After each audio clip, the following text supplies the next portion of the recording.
आपको सबसे पहले संतुलित मात्रा में जो है कि हमें आपकी मिट्टी का परीक्षण करवाना होगा। आपकी मिट्टी का जब तक परीक्षण नहीं होगा हमें उसके बारे में जानकारी नहीं होगी, क्योंकि जैसा आपका मानव शरीर है वैसी आपकी मिट्टी भी जीवित है दोनों। आप डॉक्टर के यहाँ जाते हैं, क्या डॉक्टर आपको बिना सोचे समझे दवाई दे देता है क्या? सबसे पहले वो 10 प्रकार की आपको जांच लिखेगा कि ब्लड की जांच करवाइए, आप अपने मूत्र की जांच करवाइए, यूरिन की जांच करवाइए, बहुत सारे टेस्ट लिखता है। उसके बाद जब रिपोर्ट आती है उसके आधार पर वो क्या करता है, दवाइयां लिखता है।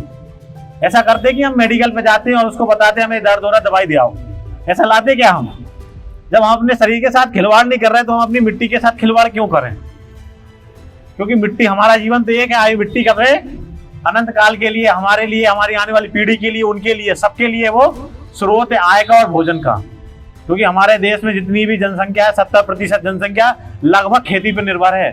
40% तो डायरेक्ट है कि किसान है, कि 40% जनसंख्या डायरेक्ट खेती से जुड़ी है और खेती के साथ मजदूर भी हैं। तो लगभग ऐसी 67 से 70% जनसंख्या होती है जो डायरेक्ट आपसे जुड़ी है, और डायरेक्ट आप जिनका पेट भर रहे हैं और जिनका भरण पोषण आप किसान भाई कर रहे हैं।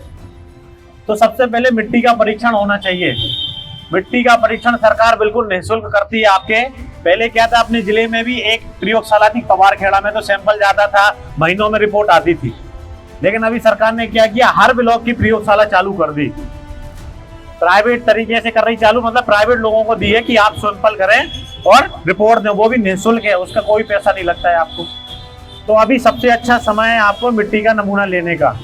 जो अभी यह समय होता है, इस समय का जो समय है वो मृदा परीक्षण के लिए सबसे उपयुक्त समय होता है, क्योंकि आपकी मूंग कटती है और आपको कम से कम 15 से 20 दिन का, 25 दिन का समय, किसी को 1 महीने का समय मिलता है कि वो खाली रहती मिट्टी, क्योंकि पानी गिरेगा तभी आप मचाएंगे खेत, तो तभी धान की रुपाई होगी। तो 1 महीने का समय मिलता है। तो इस समय आपको सभी किसान भाइयों को मूंग कटती है तो एक सॉइल सैंपल लेना, मिट्टी का नमूना, और अपने ब्लॉक ऑफिस में देना है। यदि ब्लॉक ऑफिस में नहीं दे सकते हैं तो कृषि विज्ञान केंद्र में भी दे दें, लेकिन वहां चार्ज लगेगा, एक सैंपल का चार्ज होता है। तो यहाँ लेकिन कृषि विभाग में आपको बिल्कुल निःशुल्क है। तो आप जाके अपने ब्लॉक ऑफिस, सबने देखा होगा, सब जाते ही हैं, तो आप अपने मिट्टी का नमूना लें, उसको दे आए। तो मिट्टी का नमूना लेते समय भी ध्यान रखना है कि यदि मिट्टी का सैंपल सही नहीं गया तो आपका रिपोर्ट भी गलत आएगी। तो मिट्टी का नमूना लेते समय 2-3 बातें ध्यान रखना, बिल्कुल आसान है, कोई टफ नहीं है, मतलब कठिन नहीं है। कि मिट्टी का नमूना लेते समय ध्यान रखना है कि हम कहाँ से नमूना ले रहे हैं, कहाँ से मिट्टी का नमूना उठा रहे हैं। हाँ, बता रहा हूँ। जो आप मिट्टी लेते हैं, ऐसा आपका खेत होता है, क्योंकि सबकी धान की बदियां हैं, एक से खेत बने हुए बढ़िया व्यवस्थित हैं, किसी भी प्रकार के ढलान नहीं, बल्कि जीरो मशीन से, लेजर मशीन से बिल्कुल लेवल है खेत। तो ये आपका खेत मान लें, तो ये चारों तरफ से आपको मेड़ से 5 से 7 फीट जगह छोड़ना है, मतलब मेड़ के पास की मिट्टी कभी नहीं उठानी है। और जब आपके 4 से 5 फीट जगह छोड़ेंगे तो ये खेत बचेगा। तो आपको क्या करना है, ऐसे मिट्टी में एक लाइन में नहीं लेना है, ऐसे जिग जैग में, एक यहाँ से उठा लिया, एक यहाँ से, एक ऐसे, ऐसा 4 से 5 जगह आपको क्या करना है, मिट्टी में गड्ढे करना है। यदि आप धान, गेहूं, चना फसल लगाते हैं तो आपको लगभग 15 से 20 सेंटीमीटर गहरा गड्ढा करना है, लगभग इतना, हाँ, आधा फुट के लगभग आपको क्या करना है जब गड्ढा करना है। तो आपको मिट्टी कहाँ की लेनी है? हाँ, सबसे बड़ी गलती यही है कि हम क्या करते हैं, गड्ढा करते हो, गड्ढे के नीचे की मिट्टी निकाल लेते हैं, तो क्या आता है, उसकी हमारे पास रिपोर्ट नहीं आती है सही बिल्कुल। तो आपको क्या करना है, जो आप सैंपल लेते हैं, जब गड्ढा करते हैं तो ऐसा गड्ढा बनाना है, ये वी आकार का गड्ढा आपको बनाना है। और आपको क्या करना है, ये परत निकाल ली है दोनों साइड की। जब 15 से 20 सेंटीमीटर की आप परत निकालेंगे ऊपर से, तो आपका जो 20 सेंटीमीटर के एरिया जहां तक आपकी जड़ गहराई तक जाती, तो पूरा ऊपर से नीचे तक निकलता है। हम क्या करते हैं, गड्ढा बनाते हैं, उसकी मिट्टी इकट्ठी निकाली, वो पन्नी में भरी और देके आ गए, बोले हम साफ सैंपल तो देके आए थे, रिपोर्ट सही नहीं आई। तो ये गलतियां होती छोटी छोटी। तो आपको क्या, दोनों परतों की मिट्टी निकालनी है। 4-5 गड्ढों से जब आप मिट्टी निकालेंगे तो आपके पास 1.5 से 2 किलो मिट्टी इकट्ठी हो जाएगी कि नहीं? तो आपको वो मिट्टी लानी है और वो मिट्टी को क्या करना है, बढ़िया पूरे गड्ढों की मिट्टी को अच्छे से मिक्स करना है। तो जब अच्छे से मिट्टी मिक्स हो जाए तो उसके 4 हिस्से करके 2 हिस्से रख लेना है, 2 हिस्से उसके फेंक देना है। 4 हिस्से बराबर मात्रा में बांटने, गोल बना लो उसको, 4 हिस्से बनाओ, 2 फेंक दो। ये प्रक्रिया तब तक दोहरानी जब आपके पास 400 से 500 ग्राम का सैंपल ना बचे। जब ये सैंपल तैयार हो जाए आपका, तो आपको उसमें एक पर्ची डाली, मिट्टी का सैंपल कैसा हो, सूखा हो।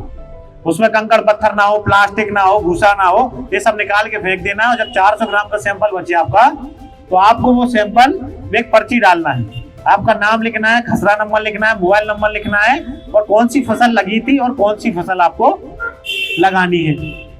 तो जब आप इतना सब दे के आते हैं, तो जब 15-20 दिन में आपको रिपोर्ट मिलती है, तो उसमें 12 पैरामीटर की जांच होती है। मतलब 12 ऐसे पैरामीटर होते हैं जो मिट्टी के लिए और आपकी फसल के लिए, अच्छे उत्पादन के लिए जरूरी होते हैं। एक तो सर ने आपको बताया था जैविक कार्बन, जो सबसे महत्वपूर्ण होता है, और दूसरा होता है पीएच, जिस पे हमारे किसान भाई कभी ध्यान नहीं देते पीएच पे, कि हमारी मिट्टी का पीएच यदि गड़बड़ हुआ तो आप कितना यूरिया डीएपी दे लो, कितने माइक्रोन्यूट्रिएंट दे लो जो बाजार से लाते हो, उनकी उपलब्धता आपकी मिट्टी में कभी नहीं आएगी। जो क्या होता है, पीएच यदि ज्यादा हो गया तो दिक्कत है, पीएच कम हो गया तो दिक्कत है। क्योंकि जितने भी पोषक तत्व होते हैं वो एक स्केल में, मतलब जहां आपकी मिट्टी उदासीन होगी, ना अम्लीय होगी ना क्षारीय होगी, जहां बीज की मिट्टी होगी उस पर उपलब्ध होंगे। यदि मिट्टी अम्लीय हो गई तो बहुत सारे पोषक तत्व नहीं मिलेंगे जो आप डीएपी देते हो ना, वो यदि मिट्टी अम्लीय होगी तो नहीं मिलेगा। यदि अधिक मिट्टी क्षारीय हो गई तो यूरिया देते रहो, यूरिया कोई मतलब का नहीं निकलेगा। यदि ज्यादा मिट्टी क्षारीय हो जाती, जितने भी पोषक तत्व बाजार से खरीदते हो आप, माइक्रोन्यूट्रिएंट सल्फर खरीदते हो, आयरन डालते हो, अभी मूंग धान में बहुत डलेंगे, सब कुछ पैकेज बन के डलेगा, वो कोई कुछ नहीं मिलेंगे। तो पीएच होता है, एक इलेक्ट्रिकल कंडक्टिविटी, 12 पैरामीटर, और बाकी के 9 पोषक तत्व होते हैं जो सबसे ज्यादा आवश्यक होते हैं।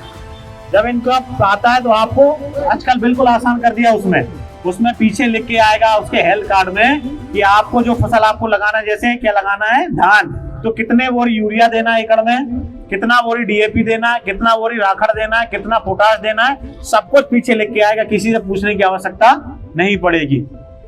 जब उसमें लिख के आएगा कि हमारी फसल में, हमारी मिट्टी में 1 बोरी यूरिया की आवश्यकता है, तो आप 1 बोरी ही डालेंगे। तो इसमें क्या होगा, आपका एक तो मिट्टी में अनावश्यक मात्रा में जो पोषक तत्व देते हैं वो आपको देने से बचेंगे।